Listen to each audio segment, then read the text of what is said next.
My son's best friend came from a broken home, and I was asked to foster him. Now I'm navigating life as a single dad of 2.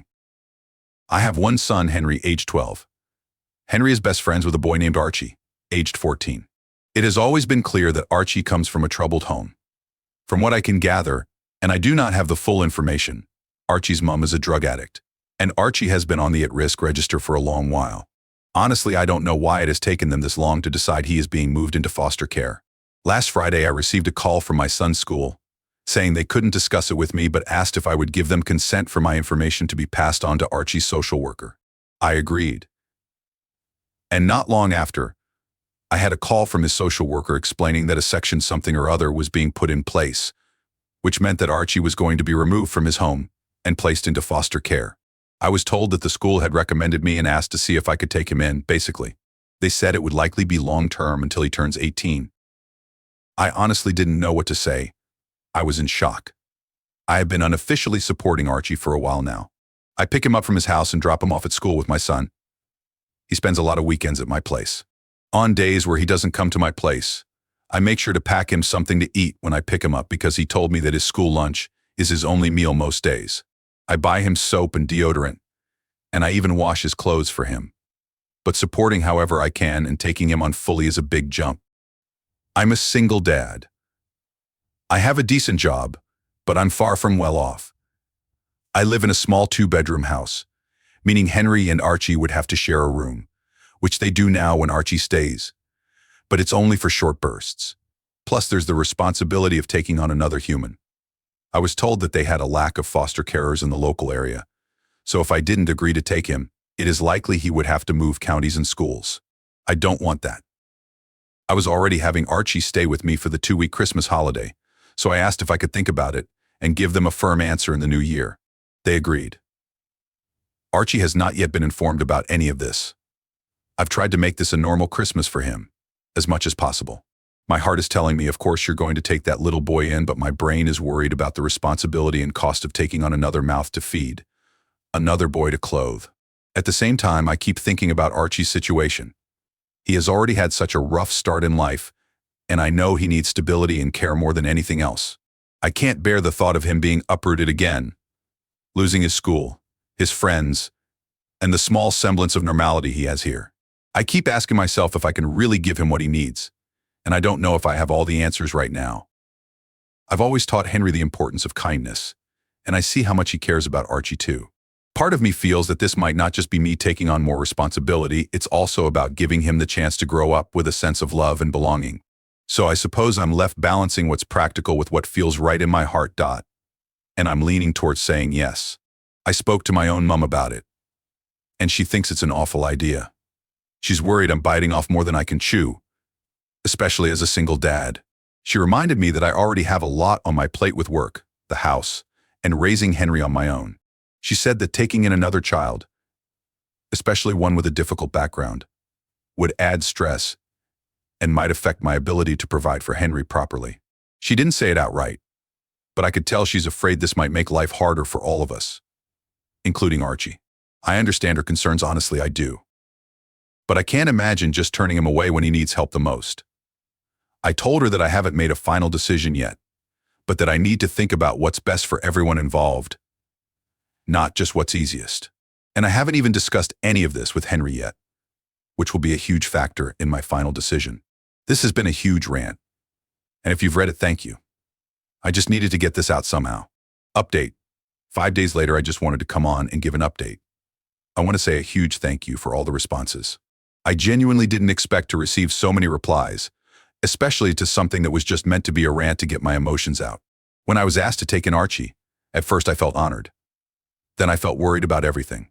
I am quite an anxious person in general, and my thoughts were flooded with concerns about whether I'd be good enough to support Archie in the way he needs.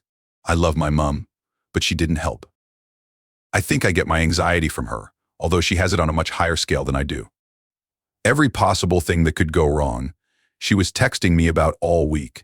You're already stretched thin with work and Henry. You won't get one time with Henry anymore. How will you afford everything? These are real concerns, and I'm glad she brought them up because they gave me the opportunity to think about how I could mitigate them. A few of you mentioned the fostering allowance, which I knew about, but I couldn't find any concrete information on how much it would actually be. Every source online seemed to give a different answer, but none suggested it was very much. However, as some of you advised, I called the social worker's office and said I was seriously considering taking in Archie, which they were thrilled about, but I needed to understand the finances first to see if it was feasible.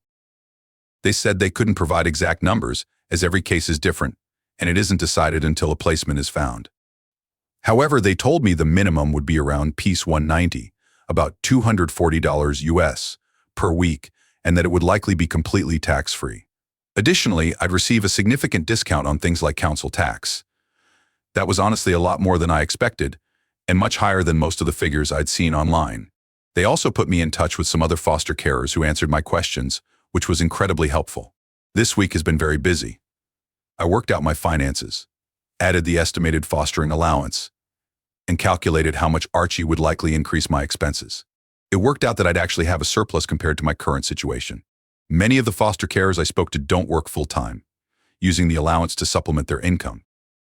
I'm not sure if I want to do that, but they mentioned it helps to work part-time since fostering involves a lot of work meetings, reports, and other responding. On top of that, I'd need to complete training during the first year to become fully qualified.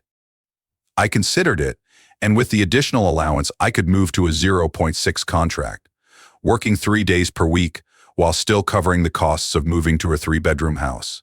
While that would leave me with slightly less disposable income, it wouldn't be a significant reduction. I've spoken with my work, and they said they'd support me if I decided to do this, but I haven't made a final decision. I don't want it to seem like I'm taking advantage of Archie's allowance. After sorting out the finances, I needed to talk to Henry. This was honestly the most important part of my decision. If Henry said no, I'd struggle to go ahead with it. I took him out and explained the situation. I didn't go into the details of why Archie is going into care, as it's not my story to tell, even though Archie himself has been open about his rough home life. I discussed the potential challenges: less one-on-one time, less privacy, at least in the short term while we find a bigger house, and so on. Henry was incredibly supportive. He said that he and Archie had talked about how they both wished Archie could come and live with us. I told him not to mention anything to Archie yet, until I had the chance to speak with him, and he agreed. Yesterday, I arranged for social services to come over. Archie, his social worker, and I sat down to talk. They told Archie he was going to be placed in foster care.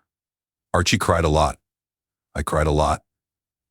And he asked to see his mom, which the social worker said they'd arrange as soon as possible.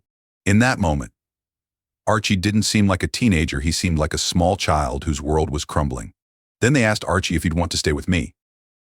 Although he was still distraught about being in care, he said he'd love to stay with me. We discussed what it would mean and how it would affect us.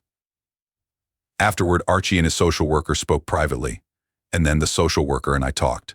They expressed how thrilled they were about my decision and said they were pleased I planned to move to a bigger house soon, as Archie would need his own space, which I fully agree with.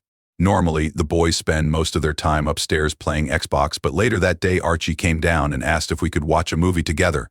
He sat next to me, rested his head on my shoulder, and said, "Thank you for letting me stay with you." Writing this, I can feel tears welling up in my eyes again. I put my arm around him and said I'd always be there for him. Today, Archie seems a little down, which is entirely understandable. I honestly expected him to take it harder than he has. To cheer him up, we're going to see the new Lion King movie. Even though I hate those live-action films, but this is for Archie, and then going out to eat, letting the boys choose where. I might return in a few months to give an update on how things are going. For now, I'm just hoping everything will be okay. I know the first few months will be the hardest. Thank you, everyone.